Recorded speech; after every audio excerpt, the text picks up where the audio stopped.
Predicting oxidation numbers. So when elements gain or lose electrons, they form ions.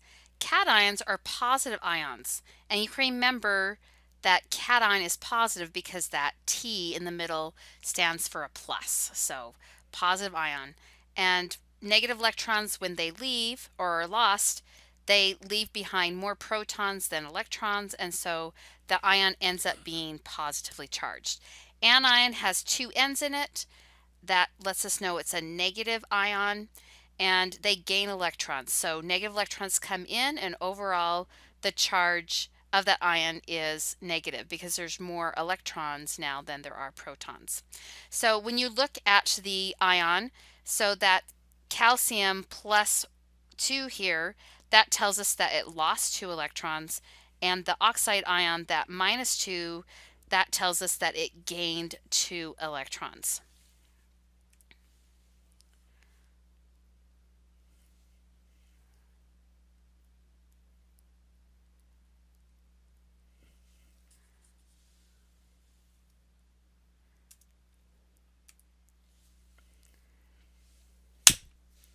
Looking on the periodic table, every family has an oxidation number, and this is just something to memorize. And I would get your white periodic table out, and I would write these oxidation numbers at the top of each of the families because we are going to use it for the whole year.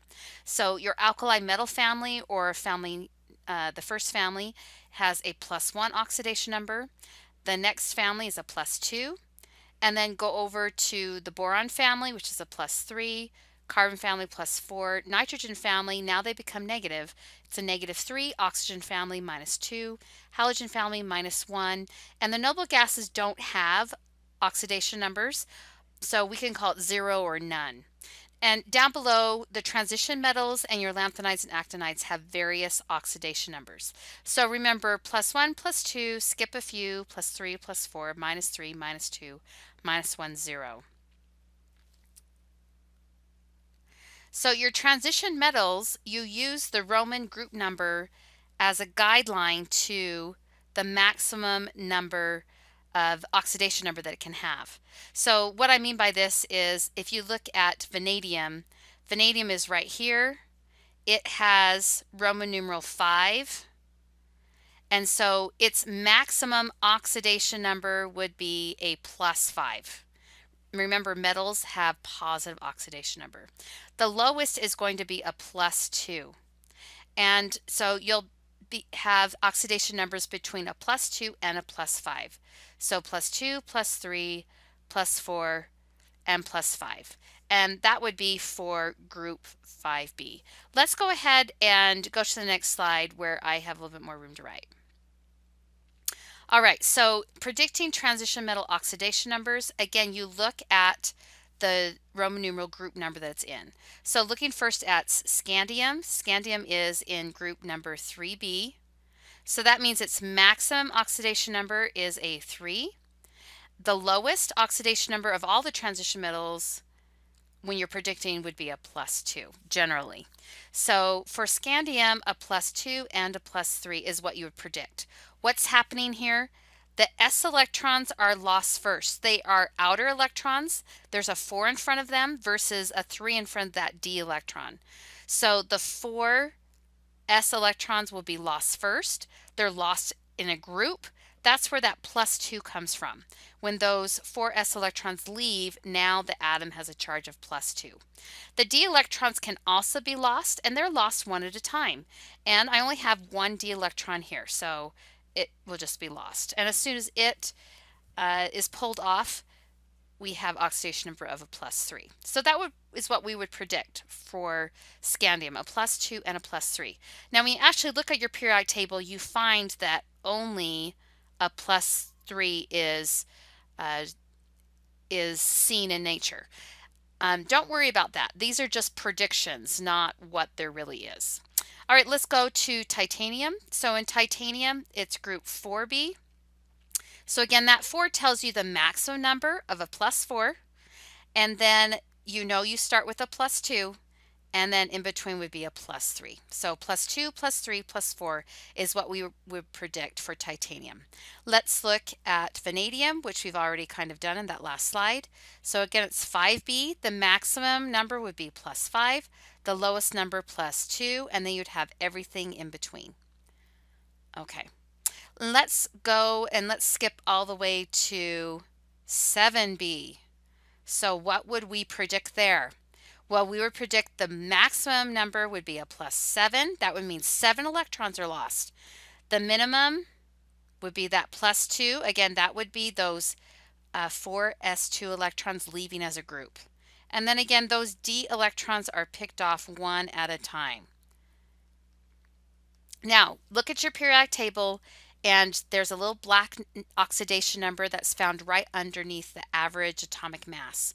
And so we see that in nature, a +2 is shown, a +3 is shown, a +4 is shown, no +5, but there is a +6 and a +7. So we did pretty good predicting all of these, that manganese actually has all of these except for, I think that +5. I'm actually not looking at a periodic table, so if I'm wrong, that's why. Let's look at silver. So silver, here's its oxidation number. So it has everything krypton has plus 5s2 and 4d9. Now, remember that when we're almost to 10 electrons, and it's only if you need one more, that it can borrow. So this electron configuration for silver is actually not this. Instead, that 4d sublevel is going to borrow an electron from the 5s. So I actually end up with 5s1, 4d10. All right, so this is a more stable state because 10 d electrons, that's pretty big. And to fill it all, it gives a stability to the silver. Now, when you look at what silver's family group number in, it's 1b. So where does that 1 come from? So on this one, we're actually not going to predict a +2 because it's in family 1. We're just going to predict a +1. Where does it come from?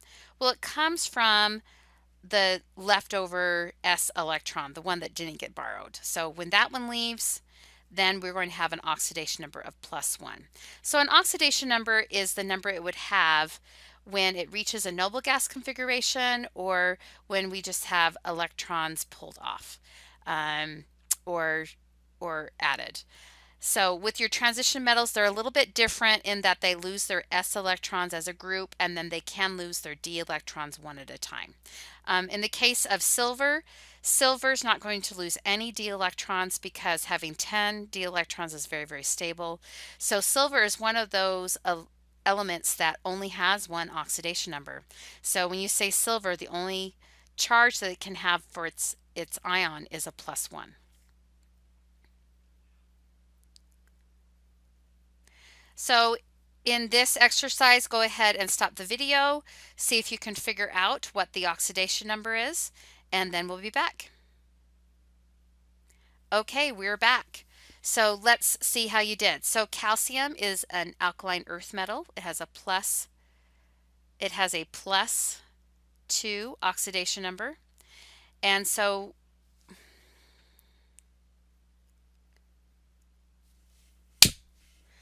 okay, we're back. So looking at calcium, calcium is an alkaline earth metal. It is always a +2. Fluorine, it's a halogen, so it has a -1. Neon doesn't have a charge, so 0 or none. Silicon is in the carbon family, so we would predict a +4. Mercury, it is in group 2b, so we would predict just a +2. Yttrium is in the 3b family, so we would predict a +2 or a +3. All right, what is the oxidation number of this element? So on this element, what's important is the end, the P4 family. So the P4 family, so this is the oxygen family. And the oxygen family has an oxidation number of -2. I just realized I didn't do zirconium. Zirconium is a transition metal. It is in group 4b.